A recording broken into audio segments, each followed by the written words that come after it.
दोस्तों हमारे बॉलीवुड का एक रूल है कि अगर किसी एक्टर के पास स्टारडम है तो उसको अपनी फिल्में हिट करवाने के लिए एक्टिंग पर ज्यादा ध्यान देने की जरूरत नहीं पड़ती है, क्योंकि उस एक्टर की सिर्फ प्रसिद्धि ही लोगों को सिनेमा घरों तक खींच लाती है। और दूसरी तरफ अगर किसी एक्टर के पास स्टारडम नहीं है तो फिर चाहे वह कितनी ही अच्छी एक्टिंग क्यों ना करना जानता हो, लेकिन फिर भी उसकी फिल्में बॉक्स ऑफिस पर फ्लॉप हो जाती है। और फिर इसी वजह से ये एक्टर्स हमें फिल्मों के अंदर लीड रोल की जगह पर छोटे छोटे साइड रोल्स करते हुए नजर आते हैं। और यही वो एक्टर्स होते हैं जिन्हें की अंडररेटेड कैटेगरीज में रखा जाता है। और इस समय भी बॉलीवुड के अंदर बहुत से ऐसे अंडररेटेड एक्टर्स मौजूद हैं जिन्हें की वो इज्जत और सम्मान कभी भी नहीं मिल पाया जिसके वो सच में हकदार हैं। और आज के इस वीडियो में भी हम आपको 10 ऐसे ही एक्टर्स के बारे में बताने जा रहे हैं। तो दोस्तों हमारी आज की इस लिस्ट में नंबर 10 पर हमने रखा है संजय मिश्रा को। संजय मिश्रा बॉलीवुड के ऐसे मजे हुए एक्टर्स में शुमार किए जाते हैं जो किसी भी प्रकार के रोल को पूरी ईमानदारी से निभाना जानते हैं। दरअसल 57 साल के हो चुके संजय मिश्रा का जन्म 1963 में बिहार राज्य के नारायणपुर गांव में हुआ था। और चूंकि संजय मिश्रा एक मिडिल क्लास फैमिली से बिलोंग करते थे, इसीलिए बॉलीवुड तक पहुंचने का उनका सफर काफी कठिनाइयों भरा रहा। और जब उन्हें बॉलीवुड में काम मिलना शुरू भी हुआ तो उन्हें बहुत छोटे छोटे रोल्स ऑफर किए गए। हालांकि आज संजय मिश्रा गोलमाल, गुरु, दम लगा के हैशा, न्यूटन और मसान जैसी न जाने कितने ही फिल्मों में अपनी जबरदस्त अभिनय की छाप छोड़ चुके हैं, लेकिन बॉलीवुड में उन्हें वह मुकाम कभी भी नहीं मिल पाया जिसके वह हमेशा से ही हकदार थे। और दोस्तों कुछ इसी तरह से मोस्ट अंडररेटेड बॉलीवुड एक्टर्स की इस लिस्ट में नंबर 9 पर हमने रखा है के मेनन को। के मेनन एक ऐसे एक्टर हैं जिन्होंने एक या दो बार नहीं बल्कि अपने द्वारा निभाए गए हर एक किरदार के साथ पूरी तरह से इंसाफ किया है। दरअसल 54 साल के हो चुके के मेनन का जन्म सन 1966 में केरला के तिरुवनंतपुरम में हुआ था। और अपनी पढ़ाई पूरी करने के बाद वह अपना करियर एडवर्टाइजिंग इंडस्ट्री में बनाना चाहते थे, लेकिन उनके भाग्य में तो कुछ और ही लिखा हुआ था और इसीलिए उन्होंने थिएटर में काम करना शुरू कर दिया, जिसके बाद उन्होंने कभी भी पीछे मुड़कर नहीं देखा। और के मेनन ने अपने अब तक के करियर में सरकार, बेबी, ब्लैक फ्राइडे, दीवार और हैदर जैसी फिल्मों में अपने बेजोड़ अभिनय का परिचय दे चुके हैं, लेकिन दुर्भाग्यवश उन्हें भी अंडररेटेड कैटेगरी में ही शुमार किया जाता है। और दोस्तों कुछ इसी तरह से वीडियो में आगे बढ़ते हुए चलिए अब हम बात करते हैं इस लिस्ट में नंबर 8 पर मौजूद प्रसिद्ध बॉलीवुड एक्टर नसरुद्दीन शाह के बारे में। दरअसल नसरुद्दीन शाह का जन्म 1950 में उत्तर प्रदेश के बाराबंकी में हुआ था। और 70 साल के हो चुके नसरुद्दीन ने अपनी पढ़ाई अलीगढ़ मुस्लिम यूनिवर्सिटी से की थी। और पढ़ाई पूरी करने के बाद उन्होंने दिल्ली का national school of drama join कर लिया था। हालांकि नसरुद्दीन शाह का करियर शुरुआत में काफी कठिन रहा था, लेकिन आज वह अपनी बेजोड़ एक्टिंग के दम पर सिर्फ बॉलीवुड ही नहीं बल्कि पूरी दुनिया में ही पहचाने जाते हैं। और अपने शुरुआती एक्टिंग करियर में वह कुछ फिल्मों के अंदर लीड रोल निभाते हुए भी नजर आए थे, लेकिन काबिलियत होने के बावजूद भी लोगों ने कभी भी उन्हें लीड रोल में एक्सेप्ट नहीं किया। और यही वजह है कि नसरुद्दीन शाह आज की हमारी इस लिस्ट में मौजूद हैं। और दोस्तों कुछ इसी तरह से आगे बढ़ते हुए अब हम बात करते हैं इस लिस्ट में नंबर 7 पर मौजूद एक और जबरदस्त बॉलीवुड एक्टर नाना पाटेकर के बारे में। दरअसल नाना पाटेकर का जन्म सन 1951 में बॉम्बे स्टेट के मुरुड जंजीरा में हुआ था, जो कि आज महाराष्ट्र के रायगढ़ जिले के नाम से जाना जाता है। और दोस्तों नाना पाटेकर को बॉलीवुड का नेचुरल एक्टर भी कहा जाता है, क्योंकि उनकी एक्टिंग में इतनी सच्चाई होती है कि उन्हें देखकर कोई यह नहीं कह सकता कि वह एक्टिंग कर रहे हैं। वैसे आपको बता दें कि नाना पाटेकर ने अपने एक्टिंग करियर की शुरुआत साल 1978 से की थी और तब से लेकर अब तक वह बहुत से फिल्मों में लीड रोल निभाते हुए भी नजर आ चुके हैं। हालांकि नाना पाटेकर बॉलीवुड के एक सम्मानित और मजे हुए कलाकार माने जाते हैं, लेकिन उनकी एक्टिंग स्किल्स के हिसाब से उन्हें आज भी एक अंडररेटेड एक्टर ही कहा जाता है। और दोस्तों कुछ इसी तरह से मोस्ट अंडररेटेड बॉलीवुड एक्टर्स की इस लिस्ट में नंबर 6 पर हमने रखा है अरशद वारसी को।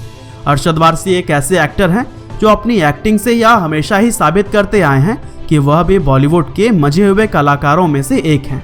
फिर चाहे वह मुन्ना भाई MBBS के सर्किट का रोल हो या फिर जॉली LLB में उनका निभाया गया किरदार।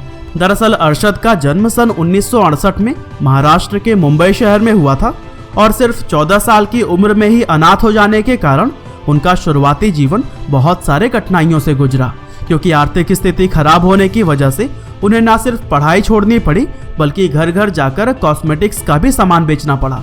और फिर अपनी मेहनत, लगन और टैलेंट के दम पर वह एक्टर तो बन गए, लेकिन आज भी उन्हें अंडररेटेड कैटेगरी में ही रखा जाता है। और दोस्तों, लिस्ट में नंबर 5 पर मौजूद एक और जबरदस्त बॉलीवुड एक्टर मनोज वाजपेयी को हम कैसे भूल सकते हैं। दरअसल मनोज वाजपेयी का जन्म सन 1969 में बिहार राज्य के बेलवा गांव में हुआ था।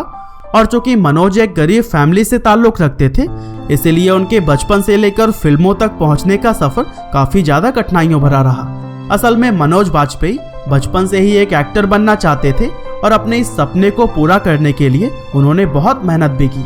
हालांकि उन्हें उनकी मेहनत का फल तो जरूर मिल गया, लेकिन फिर भी कहीं ना कहीं एक कसर रह गई, क्योंकि मनोज ने एक लीड एक्टर के तौर पर बहुत सी फिल्मों में काम किया, लेकिन लोगों ने उनके जबरदस्त अभिनय को पहचानने में काफी देर कर दी और इसीलिए वह उस मुकाम को कभी भी हासिल नहीं कर पाए जो कि उनके पास आज होना चाहिए था। और दोस्तों, कुछ इसी तरह से लिस्ट में नंबर 4 पर मौजूद अगले बॉलीवुड एक्टर इरफान खान भी मोस्ट अंडररेटेड बॉलीवुड एक्टर्स की गिनती में ही गिने जाते हैं। वैसे इरफान खान को सिर्फ बॉलीवुड ही नहीं बल्कि हॉलीवुड में भी उनके शानदार काम के लिए पहचाना जाता है। और अपने पूरे करियर में उन्होंने जितने भी किरदार निभाए उन सभी में अपनी एक अलग ही छाप छोड़ी। वैसे तो इरफान खान ने बॉलीवुड के बहुत सारी फिल्मों के अंदर मुख्य भूमिका निभाई, लेकिन उन्हें वो स्टारडम कभी भी नहीं मिल पाया जिस लेवल की वह एक्टिंग किया करते थे। और यही वजह थी कि बॉलीवुड में उन्हें हमेशा ही एक अंडररेटेड एक्टर के रूप में जाना गया है। और यह बात तो आप सभी लोग जानते ही होंगे कि 29 अप्रैल 2020 को सिर्फ 53 साल की उम्र में ही इरफान खान ने कैंसर के चलते इस दुनिया को अलविदा कह दिया था। हालांकि दोस्तों, चलिए आगे बढ़ते हुए अब हम बात करते हैं इस लिस्ट में नंबर 3 पर मौजूद एक और अंडररेटेड बॉलीवुड एक्टर राजकुमार राव के बारे में। दरअसल राजकुमार राव का जन्म सन 1984 में हरियाणा के गुरुग्राम में हुआ था और मिडिल क्लास फैमिली में बिलोंग करने वाले राजकुमार बचपन से ही एक एक्टर बनना चाहते थे और इसीलिए वह हमेशा ही अपने स्कूल के नाटकों में भी हिस्सा लिया करते थे। और इसी तरह से अपनी मेहनत के दम पर आज वह बॉलीवुड के कुछ चुनिंदा मजे हुए एक्टर्स में शुमार किए जाते हैं। राजकुमार ने अपने बॉलीवुड करियर की शुरुआत साल 2010 में की थी और तब से लेकर अब तक वह gangs of Wasseypur, Aligarh, city lights और न्यूटन जैसी न जाने कितनी ही फिल्मों में अपनी एक्टिंग का लोहा मनवा चुके हैं। लेकिन इतनी बढ़िया एक्टिंग स्किल्स होने के बावजूद भी उन्हें अंडररेटेड एक्टर ही माना जाता है।